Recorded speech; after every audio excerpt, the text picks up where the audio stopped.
अपने ही भाइयों के सर देख माता बाछल के क्रोध के सीमा ना रही। भोली और साफ मन की माता ने क्रोध में गोगा जी से कहा कि तुमने अपने ही भाइयों को मार डाला, इसी वक्त यहाँ से चला जा और मुझे कभी जीवन में अपनी शक्ल मत दिखाना।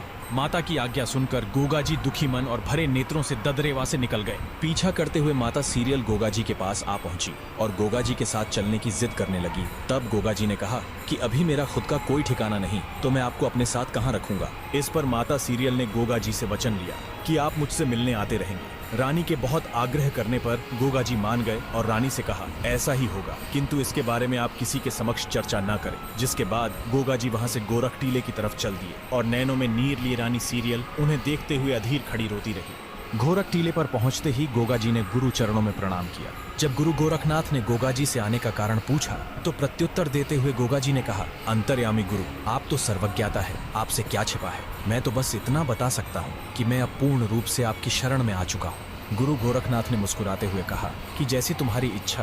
गोगा जी दिन में तपस्या में लीन रहते और रानी को दिए वचन अनुसार रात्रि में रानी सीरियल से मिलने चले जाया करते और सुबह ब्रह्म मुहूर्त के समय उठकर गोरख टीले पर लौट आते। गोगा जी को यह भय हमेशा लगा रहता कि कहीं माता ने उनको देख लिया तो उनकी आज्ञा का उल्लंघन हो जाएगा, लेकिन रानी सीरियल को दिया वचन भी निभाना जरूरी था। इस दुविधा में फंसे गोगा जी ने जब इसके बारे में गुरु गोरखनाथ को बताया तो गुरु ने कहा कि बेटा, शास्त्रों के अनुसार अपना दिया वचन निभाना ही एक क्षत्रिय का धर्म है, अतः अपने वचन का पालन करो। इसी प्रकार कुछ समय बीत गया और फिर तीजों का त्योहार आया।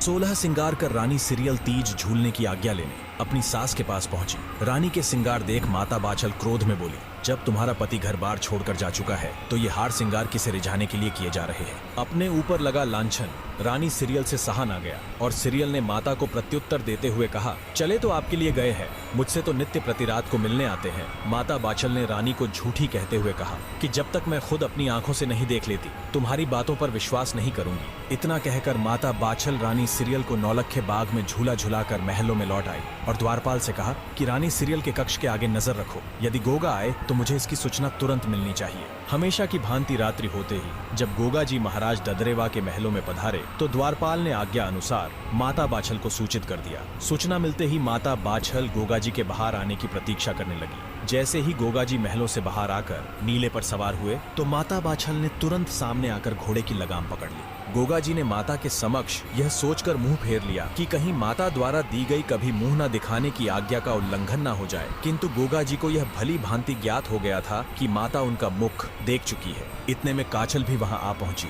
और माता बाछल से कहा, अगर गोगा को तुम नहीं मना सकती तो मुझे आज्ञा दो, जो जा चुके हैं वो वैसे भी कभी लौट कर नहीं आने वाले, अब क्यों वंश नाश करने पर उतारू है। इतना सुनते ही गोगा जी ने घोड़े को एड़ लगाई और नीला हवा से बातें करने लगा।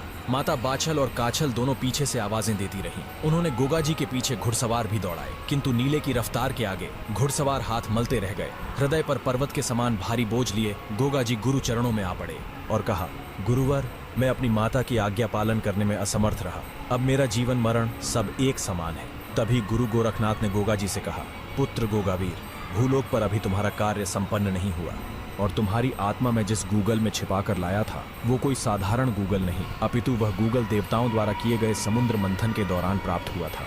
गूगल के अंश से उत्पन्न होने के कारण तुम अजर अमर हो।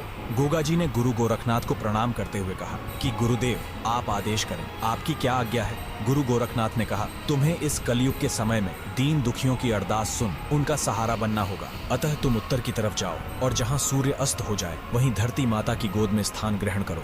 गोगा जी ने गुरु चरणों में प्रणाम किया और नीले पर सवार हो उत्तर की तरफ निकल पड़े। पहले ही बहुत समय बीत चुका था। संध्या होते होते गोगा जी ददरेवा से लगभग 92 किलोमीटर दूर आ पहुंचे और गोगा जी ने रेतीले टीलों की ओट में छिपते सूर्य देव को प्रणाम किया। दिन ढल चुका था। गोगा जी ने धरती माता से आग्रह किया कि मुझे अपनी गोद में स्थान दें। तभी अचानक धरती फटी और गोगा जी नीले घोड़े सहित मां की गोद में हमेशा हमेशा के लिए समाहित हो गए। लेकिन अभी भी जमीन से आधा बाहर निकला भाला और भाले पर लहराता ध्वज इस बात का प्रमाण दे रहा था कि गोगा जी इस स्थान पर समाधि ले चुके हैं। श्री गोगा महापुराण के अनुसार जब गोगा जी के समाधि लेने का पता दोनों रानियों को चला तो माता काछल और बाछल सहित दोनों रानियों ने गोगा जी के समाधि स्थल पर जाकर गोगा जी को पुकार लगाई कि वे उन्हें भी अपने साथ ले चले और देखते ही देखते पूरा परिवार धरती माता की गोद में समा गया। जब उमरपाल सिंह ने अपनों को खुद से दूर जाते देखा तो उन्होंने भी ऐसा करना चाहा, लेकिन तभी गुरु गोरखनाथ ने उन्हें रोका और कहा, एक राजा का धर्म और कर्तव्य अपनी आखिरी सांस तक अपनी प्रजा की सेवा करना है। अतः आप अपनी जिम्मेदारियां संभालें।